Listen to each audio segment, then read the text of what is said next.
Yeah, sure. Thank you. So I'm a longtime sales professional. That was a bit accidental, probably. So I'm born and raised in New York, went to University of Tennessee, which was very different for me, having grown up in New York, to go down south to Tennessee. Went to school, had an amazing education there, and then wasn't quite sure what I wanted to do upon graduation. And it happened that my sister was diagnosed with cancer at the time when she was 7 months pregnant. And so she had asked that I come home and help out with the baby after he was born. He's now a healthy 20-year-old in college. So this story has a happy ending, but I did have to go back and just help out for a little while, which was turned out to be really fantastic. Just helped me with some perspective and doing things that matter the most to you, and that's okay to do, right? To just take a minute and not do what's supposed to be the schedule for you. But did that, and then I went into advertising sales started in Brooklyn, New York, and selling over the phone, which was challenging and beautiful all at once, but just gave me a really, really solid foundation in sales and an incredible training that I still, 20 some odd years later, draw from in my own, whether it's in my leadership style or just the way that I show up. Had a lot of meaningful training there. So, and then from there, I went into tech sales and feel really blessed to have found that path.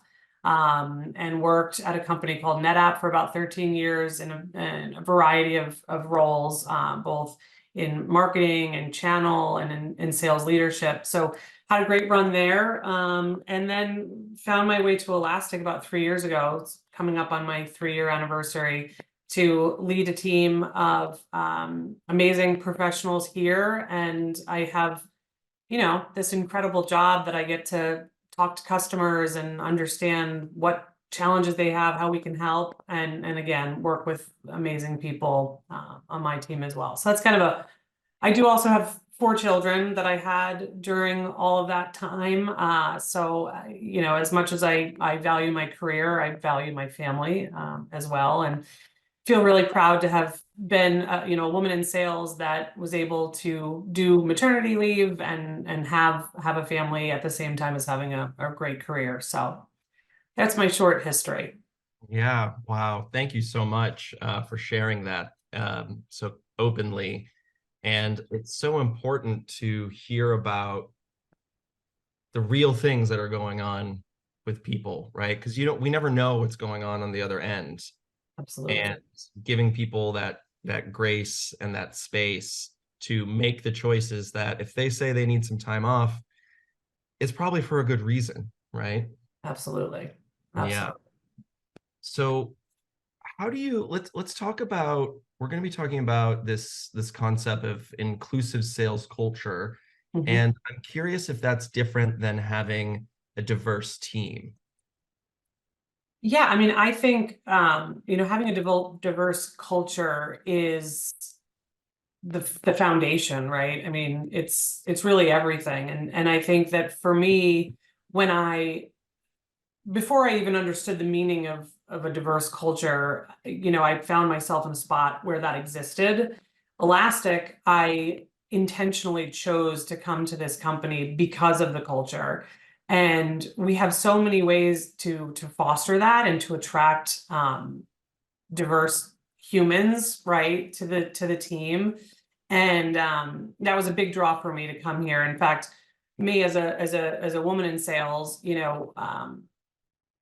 I'm not always surrounded by other women in sales. And so in the interview process, we have a program called Someone Like Me at Elastic. And what that is if you're, trans, or you're in a wheelchair, or you're, a sponsored immigrant, we will match you with people similar in that journey, right? And it's just this wonderful thing that feels so unforced and natural, and that you aren't alone, and that there are people like you, and that you're going to be valued based on truly who you are. It's in our source code. If you look up the Elastic source code, something our founder put out that I love, and one of our source codes is as you are.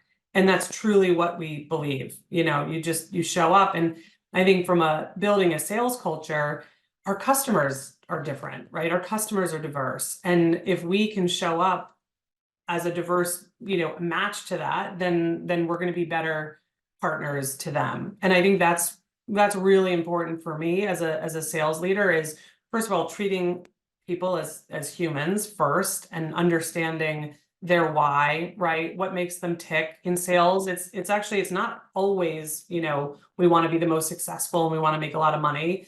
There could be other drivers. So understanding how to tap into those drivers and, be curious, talk to your people, figure out what's going on with them. Again, like, where do their passions come from, right? My passion for and giving back to cancer, it's very, very dear to my heart.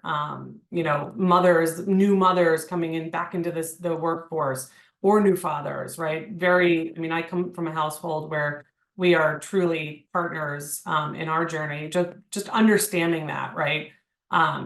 I think is so important. So the diverse culture, I think if you are intentional about making sure that you're reading different things, right? Not just what interests you, but try to read something outside of what maybe interests you and understand where somebody else is coming from. I think that really helps to have a natural, diverse culture. Yeah, absolutely. I love Come As You Are, or As You Are, you said. Yeah. So that's the Yeah. Nirvana song, but but Well, it inspired it, right? So yes, it's awesome. yes. I was like, oh, it's way back in there, but it was there. Yeah, As You Are. It's really beautiful to hear that you can, at Elastic, you're teaming people up and connecting people, that they can have a shared language, a shared experience, because that's so important, because we just want to be seen, we want to be heard, we want to be understood, right? Yeah, totally. In fact, you said the word accent, that's in it as well. Like, there are no accents, right? Because just you're an American and English speaking, somebody else doesn't have an accent, right? We all have an accent. So Right. I think that's just another little like nuance to the source code that I love. I think that tells a really good story as well. Yeah, I love that. Yeah, when someone will call someone out for an accent, they'll be like, "No, you have an accent." It's Right, like, I don't have exactly. an accent. You have an accent. We all have accents. Yep, Yeah, exactly. yeah. So we mentioned, off the top there at the beginning, some of those numbers from Forrester Consulting and LinkedIn, all the success rates when there is, DEI practices Yeah. at the helm of what's going on. So, given these results, can you share some specific, initiatives or strategies that y'all have done at Elastic that has implemented, and to foster inclusivity within the sales culture, and how you've seen that impact at Elastic? Yeah, absolutely. So, first of all, I will often be heard saying this is a safe place, right? And when we have our team meetings, you're in a safe place. We are here to hear each other and to make each other our best, help each other through hard times. One of my passions is putting together diverse teams, and I don't mean that in the, your color or how you were born, where you were. It's everything, right? It's age, it's color, it's, what was in your background that have shaped you in an interesting way that you bring a different perspective. And so my teams will always look not one way, right? It's just, we embrace each other's differences. I like to just pull on that as well, right? So what can we all offer? And some people don't want to speak up. They're not going to be the first person to speak up. But if they really truly know that you're in a safe place, we want to hear your opinion, we want to hear your thoughts, and then how we can apply that to our sales style and how we show up to our customer, I think really, really helps. So, and Elastic certainly affords us that environment. It's something that's pushed down, top down, certainly. We have, like I said, the program of the As You Are in the hiring process. So it really starts, and I think that's important, right? That it is enforced. I've said that before here, and it starts in the beginning. Before you even walk through the door at Elastic, you need to know that we accept everybody. We want to hear from everybody. This is diverse. You're going to see people of all walks of life coming together.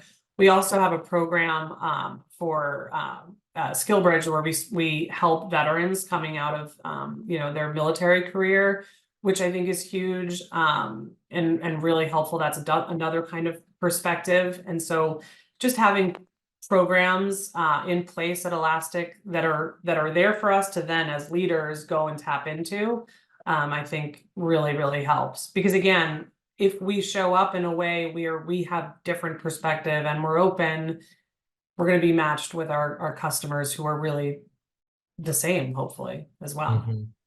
And when you're working with each other and you have this safe space that you've created, what do those kinds of conversations look like? Like you said, sometimes folks don't necessarily want to speak up first, and we know that some people want to communicate differently. And Yeah. how do you create that? Like, I can say it's a safe space, but what does that look like? Yeah, I think I was recently promoted and I'm now a manager of managers. And before I have just had my team of my individuals that work for me that I could really spend the time to get to know them. Like I said, understand their why, who they are as a person, what are their, the areas where they might be a little bit uncomfortable, where do they need a little bit of, help. And I think when people know that you care about them truly, they're going to be more open, right? This isn't, even if it's a forecast call for us, right? It's not about catching somebody not knowing something. It's about being there to help. And so I think a lot of that comes from like individual conversations with your people to have them know that you do truly care. And then as we, as we have a broader group of people that we have to hopefully lead and inspire, and know that they're in that safe place, it's, again, I think just understanding where to pull on some threads from some people that then help that motion get going. Um, but yeah, I can't stress enough that like the importance of knowing the human and what makes them tick is really, it's everything from my perspective, and that includes my customers and clients as well. Yeah, I love that. So I'm curious, so now that you're a manager of managers, and that's like you said, that's really does affect this top-down effect, right? Because now you're passing on what you've learned, and then they can harness that with their teams. And I'm curious, what have you noticed maybe that you maybe were able to foster when you were managing your own team, and now with expanding your reach, what are you starting to see as these teams are doing what you do in this inclusive, embracing culture? Yeah, I mean, I think the good news is I think I work at a wonderful place where it is natural. And again, it's really when I have a broader audience type, conversation, if that's an all hands, I like to communicate. I find communication's key, right? People don't hear from you, they probably think you might not care. And so making sure that we're doing broader group calls and making sure that I tap in every once in a while to individuals as well. And my leaders, again, I have incredible managers, that work for me as well, that really feel the same way. One of the challenges I think that we try to get ahead of, and I might be skipping ahead a little bit, but when is just thinking ahead around continuing to build that diverse and inclusive sales team, because in a snapshot in time, it might not look perfect, right? You might find yourself in a place where, where do we have enough diversity right now? Are we thinking about things, so broadening that scope a little bit and making sure that we're constantly having conversations with people, building a bench of sales professionals that we want to bring into Elastic. Again, it's difficult. You don't always have a place to put a person, but making sure that we're having those conversations to expand our reach as well to new people that we want to attract to come into the company as well is really important. Yeah, it's so important. Attraction rather than promotion, right?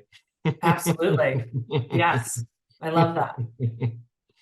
Are there any major challenges that you've overcome or as a team that you'd like to share about and how you did it over at Elastic? Well, I think I touched on it a little bit, right? Where you can be passionate about something and feel one way inside, and hopefully that makes you tick and it's affecting the way you work. But if your team doesn't look diverse at that moment in time, right? How do you sort of change that and put yourself out there to make a change? I think that that's definitely something that I've had to work through, whether you inherit a team and you're trying to inject that diversity. That's a challenge, I think. But again, making sure that you're constantly talking outside of your own particular network, making sure that you're challenging yourself to look other places, have more conversations, show up, right? Do a lot of events where you're meeting new people and hopefully, learning new perspectives and thoughts, I think is really important. And that's something that was difficult during COVID. We're definitely, in a place now where I think we can balance between virtual events like this, which is great, and then other where you actually get out and shake some hands. So just again, making sure that, we're doing that, getting out there, having conversations, and pushing ourselves outside of our comfort zone. I don't want to do it, but it's so important. It is. If you don't feel pain, you're not growing, right? So That's right. The only way out is through, right? You that's right. gotta jump into the deep end, and that's the only way that we can learn. Like you said, there is a lot of value in painful or uncomfortable situations because it's about how we react and how we move through them. And we need help in learning how to do that. I'll speak for myself. I didn't just inherently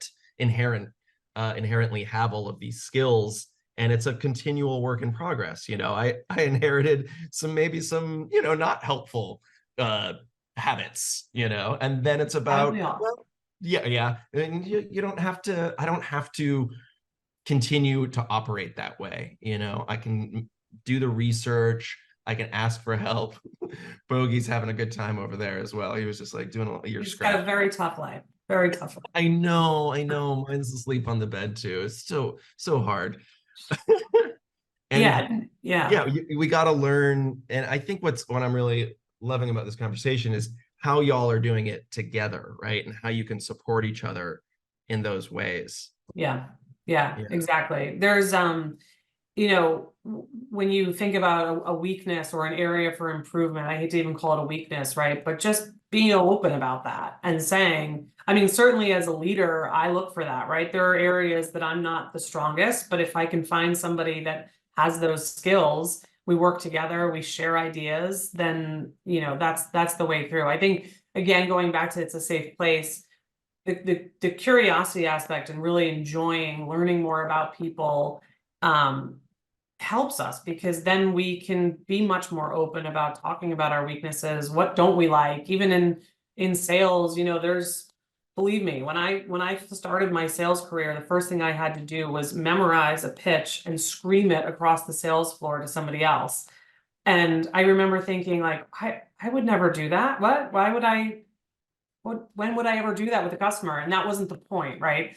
The point was to make us comfortable in a really uncomfortable scenario, which is when you are just cold calling somebody and trying to make them talk to you, it's not going to feel good. It's not going to feel comfortable. So doing exercises like that help. So I also think it's really important for us as professionals to do exercises like that, that push us outside of our comfort zone for sure. Because it helps. Absolutely. I had a teacher that I love. He would always say, assume genius, which means maybe I'm learning something and I'm screaming across the room. I'm like, why am I doing this? It's totally unnecessary. But if you assume genius and you go and you trust your team, you might get something out of it, right? And now you're like, oh, now I'm more confident because I can just blurt that out. It's a lot easier now when I'm just on the phone. Totally. Exactly. I like that. Assume Yeah. genius. And I love what you said earlier too, that curiosity is key. So we can keep asking questions.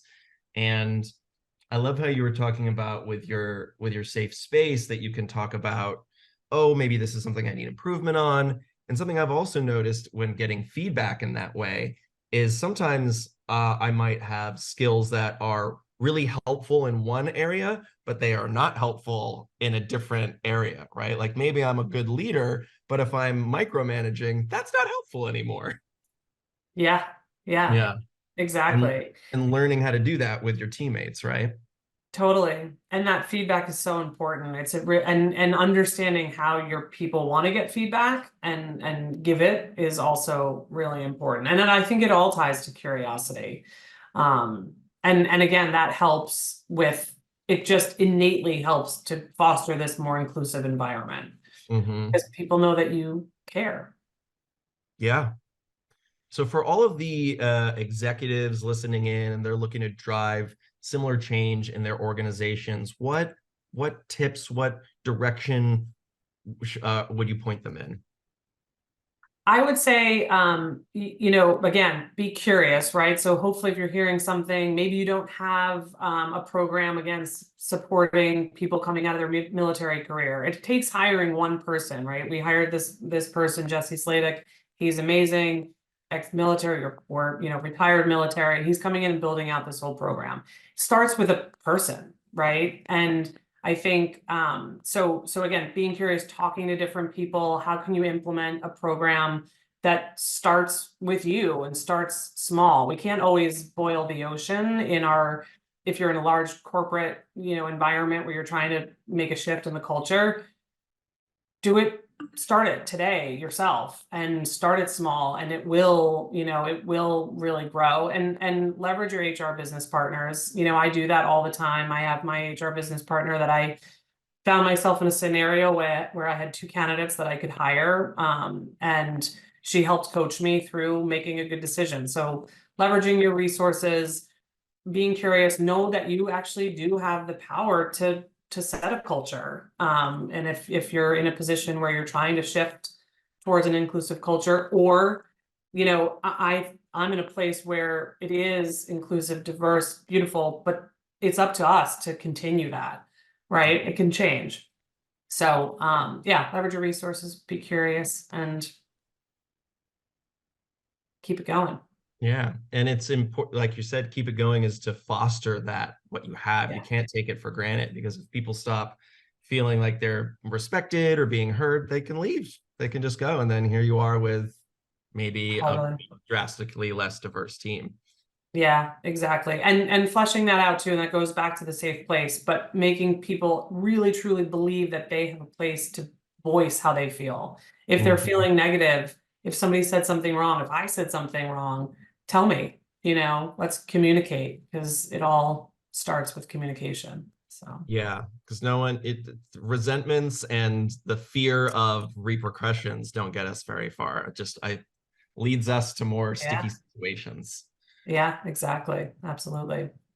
And I imagine a lot of these strategies that we were just talking about can also apply to recruitment strategies as well. Is there any differences that you might suggest Yeah. for the recruitment aspects?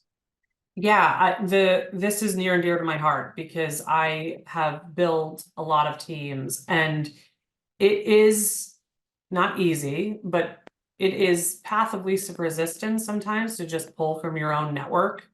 And if you just do that, you're going to miss an opportunity. So when you have the opportunity to hire, and even before you do have an open headcount to hire to, what I talked about before about building a bench, it's so important to just push yourself, go to the places, ask why. If I don't have diverse candidates on my desk to review, why? And no, I'm not going to hire tomorrow then because we're going to expand our time frame to ensure that we have diverse candidates in the mix. And yeah, so and again, leveraging your resources to help you get outside, but to just not go with your own network, I think always helps as well to just force yourself to expand a little bit. Go outside that comfort zone. That's right. A little bit of pain. Well, Megan, this has been so great. What are the best ways that folks can keep the conversation going with you and reach out? Yeah, thank you.